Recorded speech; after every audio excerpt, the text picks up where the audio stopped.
मनाचे श्लोक. मना वासना चुकवी एर झारा, मना कामना सांडिरे द्रव्यदारा, मना यातना थोर हे गर्भवासी, मना सज्जना भेटवी रागवासी.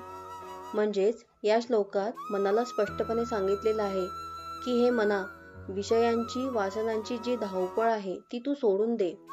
कारण पैसा, संपत्ती, भोग यांची अति इच्छा मनातून काढून टाक. कारण या इच्छा आणि वासनांमुळेच आत्म्याला पुन्हा पुन्हा जन्म घ्यावा लागतो आणि गर्भवासासारख्या मोठ्या यातना सहन कराव्या लागतात. म्हणून हे सज्जन मना, या सगळ्या बंधनात अडकण्यापेक्षा भगवान श्रीरामांच्या चरणी जाऊन भक्ती, शुद्धता आणि मुक्तीचा मार्ग स्वीकार.